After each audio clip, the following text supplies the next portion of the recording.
In the recent blackout, if we have just an energy grid with all our eggs in the little net zero energy renewable basket, what happens next time when we take the government's advice, we're all driving electric vehicles, all our food is transported via electric trucks, and suddenly our city goes dark for 5 days and we can't get things like water delivered?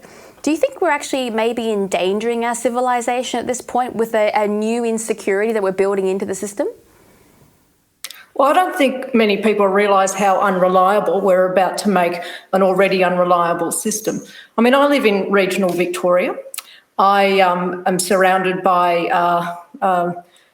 some of the best potato growers in the country. These are the people who are in just waiting for these huge transmission lines to come through. And it will change lives. It will change their livelihoods as well.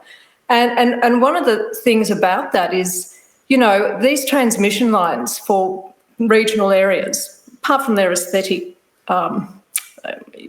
impacts, you can't farm under these things. So potato growers can't put potatoes under there. I don't know a Gen Z who wouldn't like a chip or something like that, but this is food bowl stuff. You're actually impacting the primary production of your nation. So you can't grow potatoes under there, you can't water under there, you can't put anything under there. And I'm also not far from today the area where there are thousands of firefighters in Victoria who have been ready for catastrophic fire conditions. They're not so bad. We've actually had some rain on the roof, so fingers crossed it doesn't turn out that way. But the other thing you can't do under these power lines is fight fires. So what we're about to do in Victoria and across Australia, we've got 10,000 kilometres of new transmission line, additional transmission line, under which and around which you can't fight fires.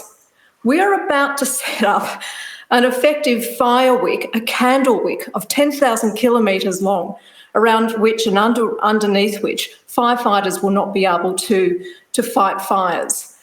So this transmission change, this energy grid change, it's not just about the future and all things fabulous, it's about now.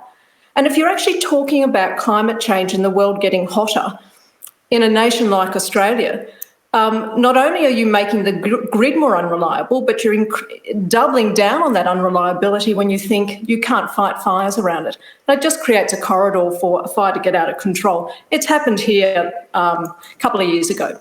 So yes, the reality of unreliability is real, and the dangers attached to that are real, and they're happening, and the opportunity to get it right is now.